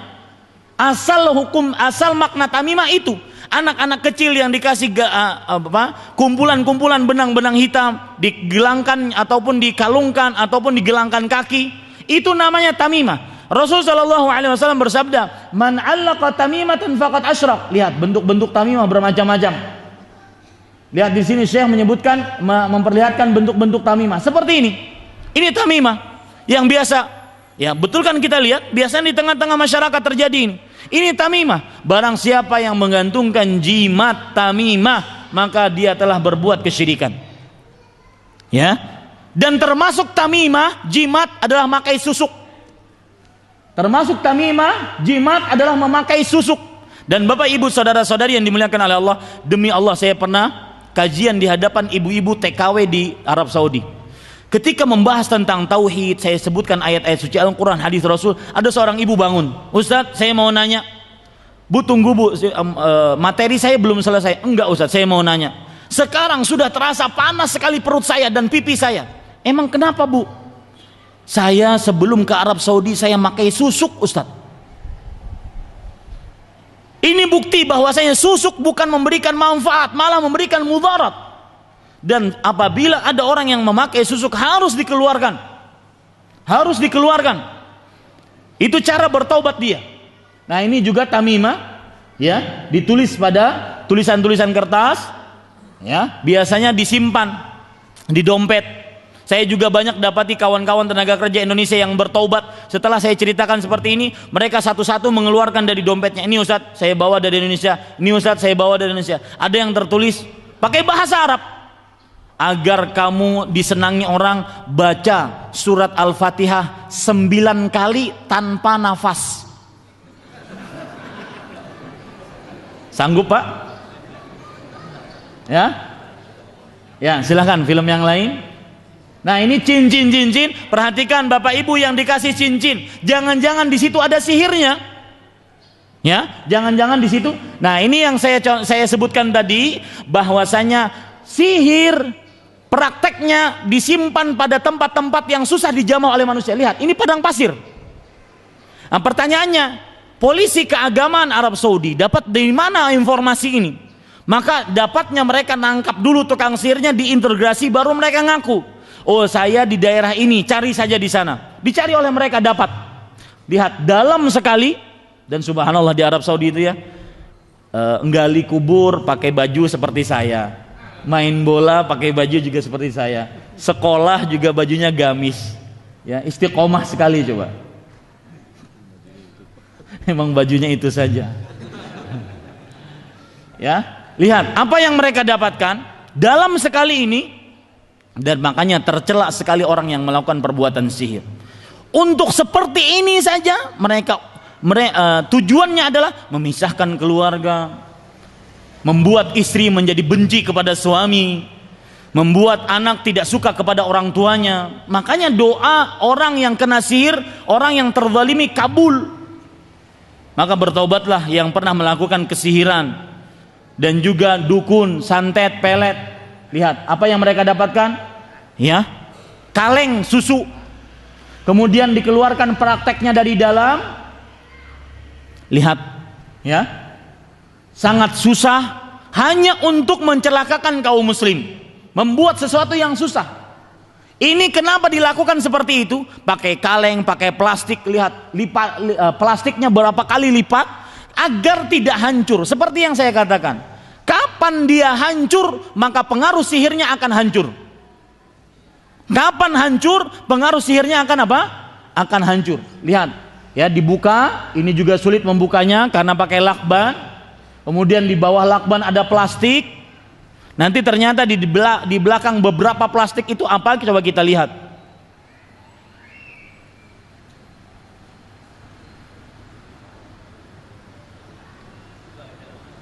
Plastik lagi, ya. Terakhir plastik lagi. Kemudian ternyata yang mereka dapatkan adalah kepala ikan, mungkin ikan tongkol kali. Padahal enak digoreng tuh. Dan saya ingat, salah satu ciri pengobatan alternatif yang keliru adalah misalkan telur dirajah-rajah, kemudian dipindahkan penyakit dari tubuh kemana? Ke telur. Ini adalah sihir.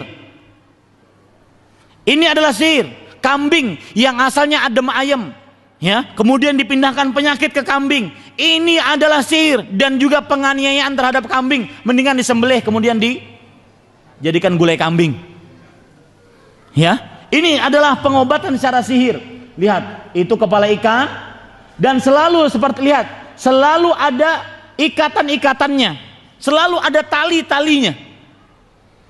Ya, ada tali-talinya yang mengikat dan itulah yang disebut dengan buhul-buhul.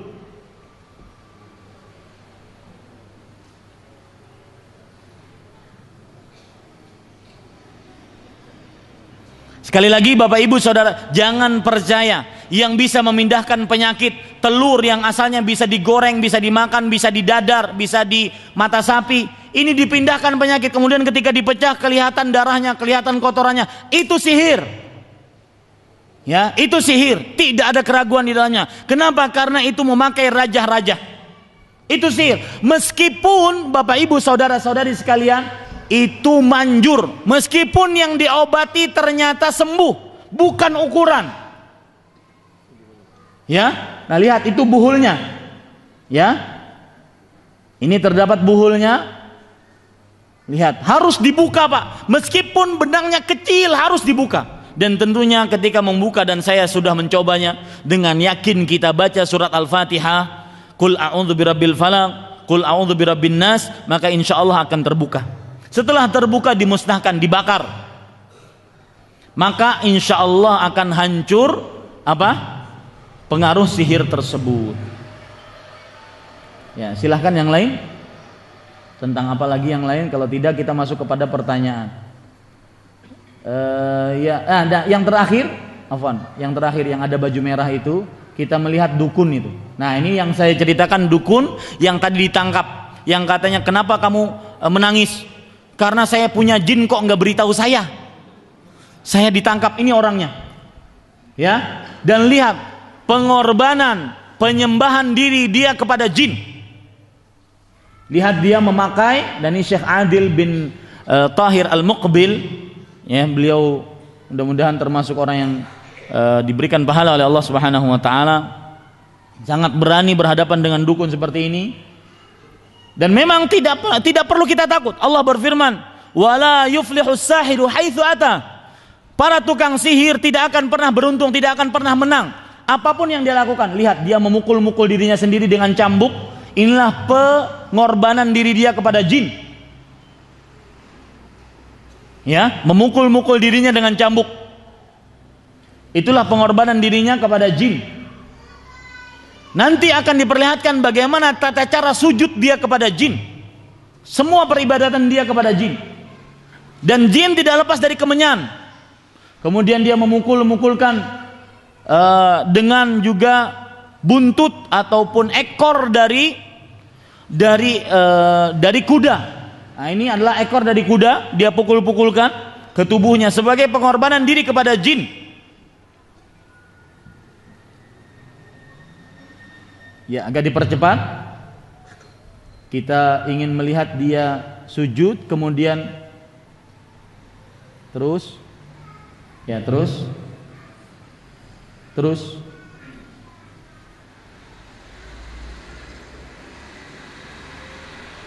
ya, perhatikan. Nah, ini adalah bekas menyembelih dia. Jadi Syekh bercerita bahwasanya ini kamar bau busuk. Kenapa? Karena dia menyembelih ayam di dalam situ sebagai penyembelihan kepada jin. Ya. Dan kamar ini bau sangat busuk. Lihat bekas-bekas darahnya. Kamar ini sangat busuk. Terakhir kita perlihatkan dia sujud kepada jin. Ya, sebentar. Nah, ini contoh sujud dia kepada jin. Ya. Sujud dia kepada jin. Inilah kira-kira pengajian tentang lebih mengenal dunia sihir dan perdukunan. Dan Bapak Ibu saudara-saudari sekalian, mudah-mudahan setelah ini tidak ada lagi dari kaum muslim yang kalau kepepet, saya katakan di akhir kajian ini, apapun yang menimpa kita, musibah apapun yang menimpa kita, maka jangan pernah meminta kecuali kepada Allah Subhanahu wa taala. Anak sakit 2 bulan berturut-turut, panasnya tidak turun, sangat kurus, tetap minta hanya kepada Allah. Jangan percaya kepada orang pintar kecuali kalau seandainya dia meruqyah dengan ruqyah yang benar. Wallahu a'lam. Sallallahu nabiyana Muhammad walhamdulillahi rabbil alamin. Sallallahu nabiyana walhamdulillahi rabbil alamin. Walhamdulillahi rabbil alamin. Ya, di sini banyak pertanyaan, cukup ya, waktunya tidak cukup. Nanti kalau ingin bertanya lebih dalam lagi kepada Ustadz Elfi Syam hafizahullah taala yang bisa kapan saja datang ke sini. Taib. Pertanyaan pertama, seseorang yang dianggap pintar dia berpraktek seolah-olah atau apa benar dimasuki roh seolah-olah dia seorang yang dianggap pintar dia berpraktek seolah-olah atau apa benar dimasuki roh nenek moyang kemudian dia berbicara dengan suara parau? Apakah ini penipuan atau bagaimana? Dia cuma nanya-nanya saja siapa namanya. Ini bisa penipuan, bisa saja dirubah-rubah. Oh, nama kamu siapa? Bisa saja merubah-rubah. Atau memang dia berhubungan dengan jin. Ya, bisa saja seperti itu. Wallahu alam. Cukup pertanyaannya cukup. Bolehkah membaca Asmaul Husna untuk perdagangan? Maka jawabannya, Asmaul Husna itu ya boleh kita baca untuk ketika kita bertawasul dengannya dalam berdoa, seperti Allah mempunyai nama Ar-Razzaq, kemudian kita berdoa ya Razzaq, wahai Razzaq, wahai yang maha luas rezekinya, berikanlah rezeki kepadaku. Adapun diamalkan khusus untuk perdagangan, maka ini belum ada contohnya dari Rasulullah sallallahu alaihi wasallam. Kemudian pertanyaan selanjutnya, dalam pengobatan adanya hipnoterapi yang dapat mengurangi rasa sakit, menghilangkan rasa takut, fobia. Bagaimana Ustadz? Perkara hipnoterapi atau hipnosis lebih tepatnya, maka apabila tidak berhubungan dengan jin, maka sebagian ulama memperbolehkan. Kalau tidak berhubungan dengan jin, ya, akan tetapi sangat rentan berhubungan dengan jin, karena ketika sudah hilang akalnya maka sangat mudah dimasuki oleh jin. Lebih baik dengan obat-obat atau dengan ruqyah-ruqyah yang diajarkan oleh Rasul sallallahu alaihi wasallam. Wallahu alam.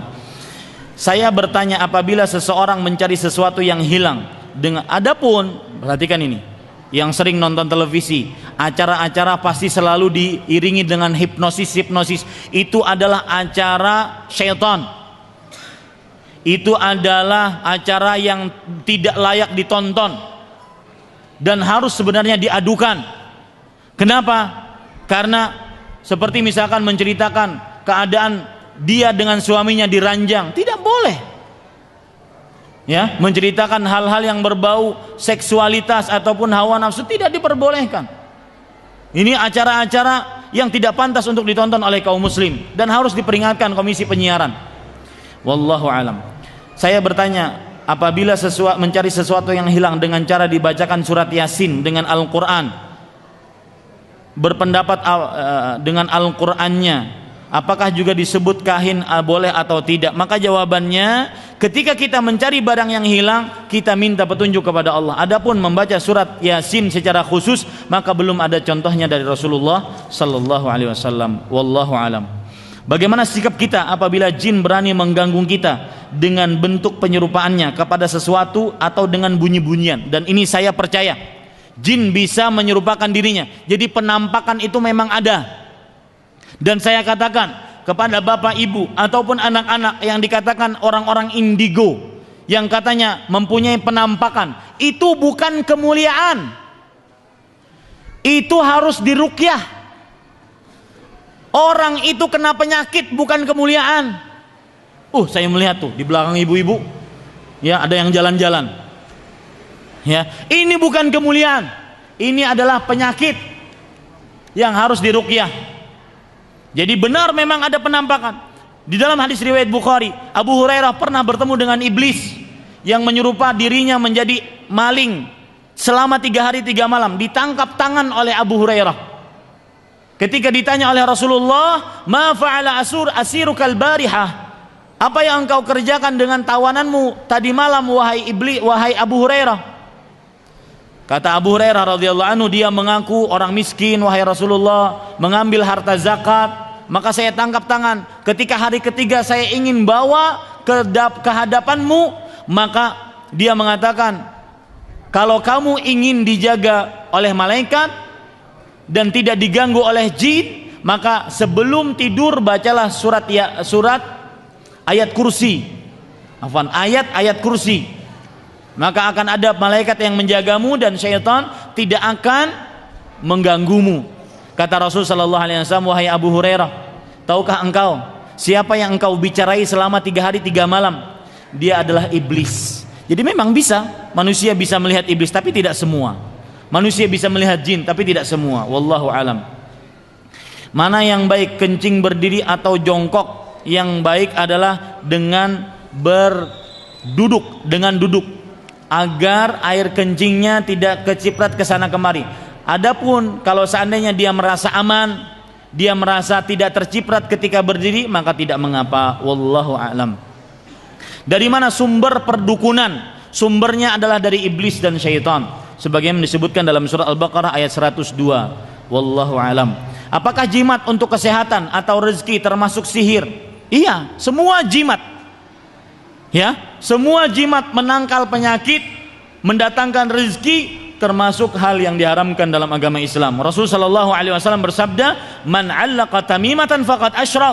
Barang siapa yang menggantung tamimah, yang menggantung jimat, maka dia telah berbuat kesyirikan. Wallahu alam. Apakah kita bisa kena sihir tapi kita tidak mempercayainya? Sudah saya beritahukan tadi bahwasanya sihir itu harus kita percayai, benar adanya. Jadi tidak benar kalau kita tidak mempercayainya. Orang kalau tidak mempercayai pun bisa kena sihir. Wallahu alam. Wah, ini panjang sekali Ustaz pertanyaannya. Assalamualaikum. Waalaikumsalam. Di masyarakat kami selalu aktif yasinan, tahlilan. Saya berusaha untuk menyampaikan bahwa perbuatan tersebut adalah bid'ah, tapi saya malah dibilang begini, Ustaz, kalau kamu nggak mau ikut yasinan nggak usah ngusik kami, toh kami pun nggak ngusik kamu yang nggak ikut yasinan. Setelah saya dibilang seperti itu, apakah saya harus berhenti memberi nasihat? Apakah saya lanjutkan walau di masyarakat saya menentangnya? Maka jawabannya saya katakan kepada ibu, bapak, saudara-saudari sekalian, dari hati saya yang paling dalam, anggap saya adalah anak ibu yang sangat menginginkan kebaikan untuk ibu. Anggap saya adalah anak bapak dan saudara bapak yang sangat menginginkan kebaikan untuk bapak. Rasulullah SAW selama hidup beliau belum pernah mengkhususkan malam Jumat atau malam-malam apapun membaca surat-surat yang disebutkan tadi. Maka beribadalah sesuai dengan contoh Rasulullah SAW. Taib. Kemudian pertanyaan selanjutnya, seperti yang dikisahkan tadi, saya pernah bahkan sering mimpi bergaul dengan istri saya. Apakah saya kena sihir atau kena santet? Maka orang-orang yang meragukan dirinya, coba baca surat Al-Baqarah. Saya sering sekali ditanya, Ustadz, saya ini kena sihir atau tidak? Ustadz, saya dulu belajar ilmu kebal. Ustaz, saya dulu pakai susuk, nggak tahu sekarang masih ada atau tidak. Maka saya katakan baca surat Al-Baqarah dari awal sampai akhir, 2 juz 4 lembar. Kalau ketika membaca tersebut kita muntah, mulai pusing, badan tidak nyaman, itu indikasi seseorang terkena sihir atau santet. Wallahu a'lam. Pertanyaan selanjutnya, apakah gaib itu terbagi-bagi seperti gaibnya malaikat? Apakah berbeda dengan gaibnya jin? Syukran atas jawabannya. Maka jin, Allah berfirman dalam Al-Quran, innahu yarakum huwa wa qabiluhu min haitsu la tarawnahum. Sesungguhnya jin dan kabilahnya bisa melihat kalian dari arah yang kalian tidak bisa melihat mereka. Jin gaib bagi kita, malaikat juga gaib bagi kita. Ya, ini para ikhwas sekalian, wallahu alam. Pertanyaan selanjutnya yang panjang ini kita baca deh. Assalamualaikum. Waalaikumsalam. Selama ini saya tinggal berdampingan dengan orang tua. Saya dan suami saya berencana pindah rumah di lingkungan pondok pesantren. Sementara orang tua saya belum mau menjalankan perintah Allah seperti sholat, puasa, dan ibadah lainnya. Malahan sebaliknya melakukan kesyirikan yang dikerjakan. Jujur saya sedih dengan semua ini. Tapi saya takut jika saya tetap tinggal berdampingan dengan orang tua, anak-anak saya akan terpengaruh dampaknya. Apakah saya harus pergi? Apakah saya harus tetap tinggal di dekat orang tua sampai orang tua dapat hidayah dan bertobat kepada Allah? Mohon solusinya. Maka jawabannya, bakti yang paling bakti seorang anak kepada orang tua adalah mengangkat orang tua dari kegelapan kesyirikan, dari kegelapan maksiat, tidak mau sholat, tidak mau puasa, tidak mau ibadah, kepada cahaya tauhid, cahaya ibadah. Maka berusaha semaksimal mungkin, berdoa, jangan tinggalkan orang tua Anda. Berdoa. Mungkin Anda adalah anak yang bisa mengangkat dengan izin Allah, dengan petunjuk dari Allah, mengangkat orang tua Anda dari kesyirikan, dari maksiat, malas beribadah, kepada cahaya tauhid dan cahaya ibadah kepada Allah Subhanahu wa taala. Wallahu a'lam.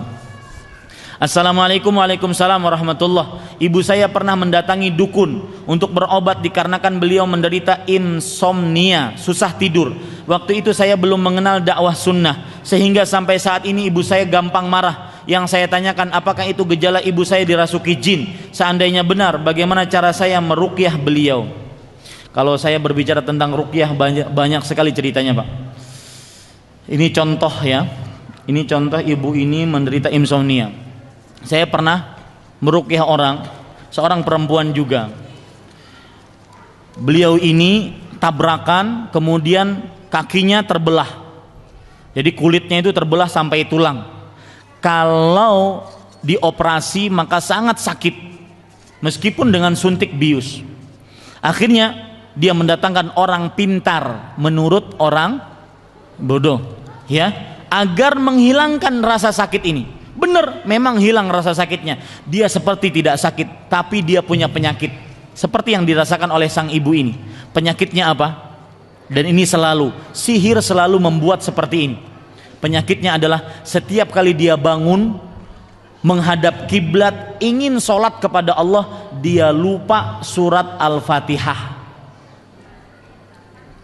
Dia lupa surat Al-Fatihah, ya, dia lupa surat Al-Fatihah. Maka akhirnya ruqyah, kemudian ketika diruqyah maka dia merasakan, waktu itu istri saya ada, dan saya meruqyahnya di dalam kamar, saya di luar kamar, beliau di dalam kamar. Dia merasakan ada tikus yang keluar dari perutnya.